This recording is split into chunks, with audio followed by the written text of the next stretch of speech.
Hello guys, welcome to my YouTube channel. I'm Harjeet Kaur. We were doing salient features of the Constitution. Last lecture में हमने single citizenship तक किया था। आज हम बात करेंगे इंडिपेंडेंट बॉडीज़ की।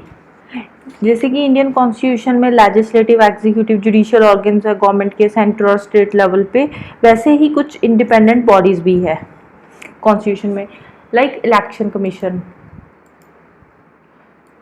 कमीशन हो गया, हमारा कंट्रोलर एंड ऑडिटर जनरल हो गया, यूनियन पब्लिक सर्विस कमीशन हो गया, स्टेट पब्लिक सर्विस कमीशन हो गया। अब हम बात करेंगे इनका काम क्या है। जैसे इलेक्शन कमीशन है, इलेक्शन कमीशन का क्या काम होता है? इलेक्शंस करवाना, फ्री एंड फेयर इलेक्शंस की। इसकी पार्लियामेंट की हो गई, स्टेट लेजिस्लेचर की हो गई, प्रेसिडेंट की हो गई, वाइस प्रेसिडेंट की हो गई, ये सारे इलेक्शंस इलेक्शन कमीशन करवाता है। जो इलेक्शन सिंबल्स होते हैं ना, वो भी इलेक्शन कमीशन ही इशू करता है। नेक्स्ट आ गया हमारा controller and auditor general. As name indicates, auditor, तो इसका काम क्या होगा? ऑडिट करना, अकाउंट्स के ऑडिट करना। किसके अकाउंट्स? गवर्नमेंट ऑफ इंडिया के अकाउंट्स को ऑडिट करना। सेंट्रल गवर्नमेंट हो गया, स्टेट गवर्नमेंट हो गया, उनके जो अकाउंट्स हैं उनको ऑडिट कौन करता है? Controller and auditor general. इसको हम और क्या बोलते हैं? Guardian of the public purse. Next आ गया हमारा union public service commission, UPSC. ठीक है, इसका काम क्या है? एग्जामिनेशंस कंडक्ट करवाना। किसके लिए? ऑल इंडिया सर्विसेज की रिक्रूटमेंट के लिए। जो ऑल इंडिया सर्विस होती है उसके लिए यूपीएससी एग्जाम्स कंडक्ट करवाता है। नेक्स्ट जो स्टेट पब्लिक सर्विस कमीशन है, ये स्टेट लेवल के जो एग्जाम्स होते हैं उनको हमारा state public service commission conduct करवाता है, वो सारे एग्जाम्स। ये है हमारी वेरियस इंडिपेंडेंट बॉडीज़। ठीक है, अब ये जो इंडिपेंडेंट बॉडीज़ है इसके रिगार्डिंग हमारे जो कॉन्स्टिट्यूशन में बहुत सारे प्रोविजंस दे रखे हैं, जैसे कि security of tenure, fixed service conditions, expenses being charged on the consolidated fund of India.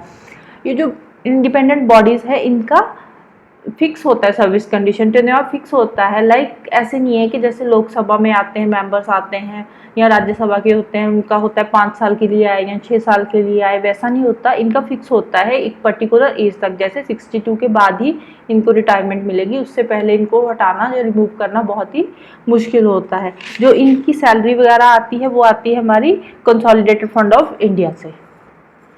Next हम बात करते हैं एमरजेंसी प्रोविजंस की। अब जो हमारा इंडिया है, वैसे तो नॉर्मल कंडीशंस में जैसे काम चल रहा है वैसे चल ही रहा है।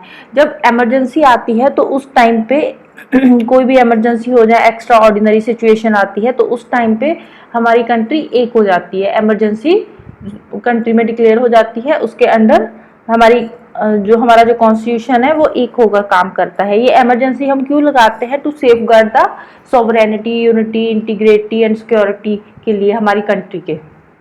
ठीक है, इसमें इमरजेंसी की कुछ टाइप्स होती है, मेनली 3 टाइप्स की इमरजेंसी होती है। जैसे होगी national emergency, state emergency, financial emergency. जो नेशनल इमरजेंसी होती है वो डिक्लेयर होती है अंडर आर्टिकल 352। ठीक है, और जो स्टेट इमरजेंसी होती है वो आर्टिकल 356 के अंडर और 365 के अंडर डिक्लेयर करते हैं, और फाइनेंशियल इमरजेंसी 360 में आती है। नेशनल इमरजेंसी हम तब डिक्लेयर करते हैं जब कोई वॉर वगैरह हो या एक्सटर्नल अग्रेशन, आर्म्ड रेबलियन, उस केस में नेशनल इमरजेंसी डिक्लेयर होती है। जैसे कि फॉर एग्जांपल किसी कंट्री ने अटैक कर दिया तो उस केस में नेशनल इमरजेंसी प्रेसिडेंट डिक्लेयर कर देगा।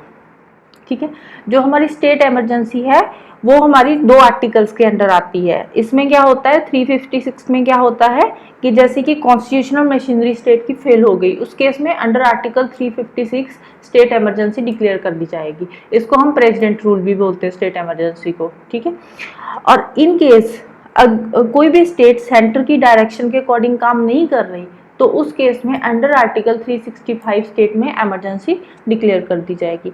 जो फाइनेंशियल इमरजेंसी है वो होता है अगर कंट्री में कोई फाइनेंशियल इंस्टेबिलिटी आ गई, फाइनेंशियली कंट्री स्टेबल नहीं है, तो उस केस में under article 360 financial emergency declare कर दी जाती है। अब जो इसकी जो बहुत ज़्यादा डिटेल है वो हम आगे एक अलग से चैप्टर है इमरजेंसी पे, उस चैप्टर में हम इसको करेंगे। अब यहाँ पे मोटा मोटा एक ओवरव्यू हम देख लेते हैं यहाँ पे। ठीक है, अब जब इमरजेंसी डिक्लेयर होती है तो जो सेंट्रल गवर्नमेंट होती है सारी पावर्स उसके अंडर आ जाती है, उसके हाथ में आ जाती है, सेंटर के पास। ठीक है, स्टेट के पास कोई पावर नहीं रहती जब इमरजेंसी डिक्लेयर होती है। इट मीन्स कि जो हमारा फेडरल स्ट्रक्चर है वो यूनिटरी में कन्वर्ट हो जाता है ऑटोमेटिकली जब इमरजेंसी डिक्लेयर हो जाती है।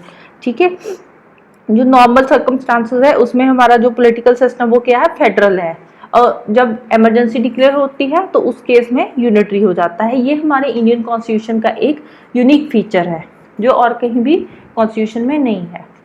नेक्स्ट हम बात करते हैं 3 टियर गवर्नमेंट की। ठीक है, जो ओरिजिनली जब कॉन्स्टिट्यूशन बना था उस टाइम पे हमारे कॉन्स्टिट्यूशन में ड्यूल पॉलिटी थी। ठीक है, उस टाइम पे 3 टियर गवर्नमेंट का सिस्टम नहीं था, ये बाद में आया था। बाद में कब ऐड किया, 1992 में under the constitutional amendment act of 73rd and 74th।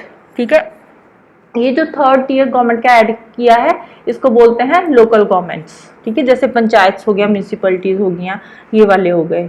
ठीक है, जो 73rd अमेंडमेंट एक्ट था उसके अंडर हमने क्या ऐड किया था, पंचायत का एक अलग से प्रोविजन ऐड किया था। ठीक है, ये विलेज लेवल पे एक पंचायत बनेगी। ठीक है, इसमें हमने एक नया पार्ट ऐड किया था, पार्ट 9 कॉन्स्टिट्यूशन में। ठीक है, और एक नया शेड्यूल ऐड किया था, शेड्यूल 11। और जब 74th कॉन्स्टिट्यूशनल अमेंडमेंट हुई थी उसमें हमने म्यूनिसिपैलिटीज वाला लेकर आए थे हम म्यूनिसिपैलिटीज को, और उसमें एक नया पार्ट ऐड हुआ था, पार्ट 9A। यहाँ पे पार्ट 9 ऐड हुआ था और 11th शेड्यूल ऐड हुआ था। 74th अमेंडमेंट में ऐड हुआ था पार्ट 9A और शेड्यूल 12, 2 चीजें ऐड हुई है, इसको याद रखना है थोड़ा सा। ठीक है, इसमें आती है अर्बन लोकल गवर्नमेंट, 74th में अर्बन लोकल गवर्नमेंट, इसमें आती है विलेज लोकल गवर्नमेंट्स। ठीक है, 3 टियर सिस्टम हमारा। नेक्स्ट हम बात करते हैं कोऑपरेटिव सोसाइटीज की। अब जैसे पहले हमने ऐड किया था, वो हमने पीछे किया था 73rd और 74th अमेंडमेंट में। 73rd अमेंडमेंट में यहाँ पे हमने पार्ट 9 ऐड किया था, यहाँ पे पार्ट 9A।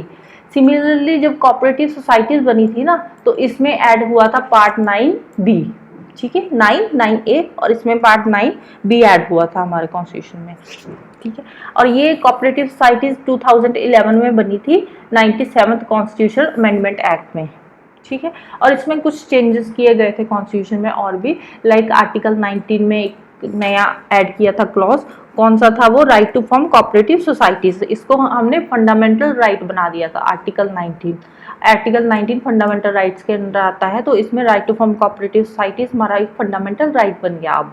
ठीक है, फिर आर्टिकल 43B ऐड हुआ था। 43B में क्या ऐड किया था हमने, एक नया डायरेक्टिव प्रिंसिपल ऐड किया था। इसमें क्या लिखा था कि प्रमोशन ऑफ कोऑपरेटिव सोसाइटीज, के कोऑपरेटिव सोसाइटीज को प्रमोट करना है। ठीक है, इसमें हमें फंडामेंटल राइट मिला आर्टिकल 19 में। 43B में क्या मिला था हमें, टू प्रमोट कोऑपरेटिव सोसाइटीज। ठीक है, ये मैं बता ही चुकी हूँ। 19B ऐड हुआ था और इसमें कुछ नए आर्टिकल्स भी ऐड किए गए थे हमारे कॉन्स्टिट्यूशन में। कौन कौन से आर्टिकल, आर्टिकल 243ZH से लेकर 243ZT तक नए आर्टिकल्स ऐड हुए थे 97th कॉन्स्टिट्यूशनल अमेंडमेंट में इन 2011।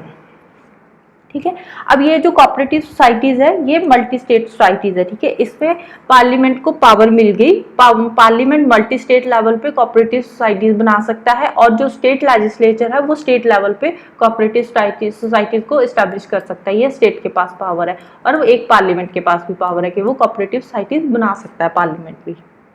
ठीक है, इसके साथ ही हमारे ये सेलिएंट फीचर्स जो है कॉन्स्टिट्यूशन के, वो हमारा टॉपिक खत्म होता है। नेक्स्ट लेक्चर में हम बात करेंगे क्रिटिसिज्म ऑफ द कॉन्स्टिट्यूशन। अगर आपको मेरी वीडियो पसंद आई हो तो प्लीज़ लाइक, शेयर और चैनल को सब्सक्राइब कर देना। Thank you so much.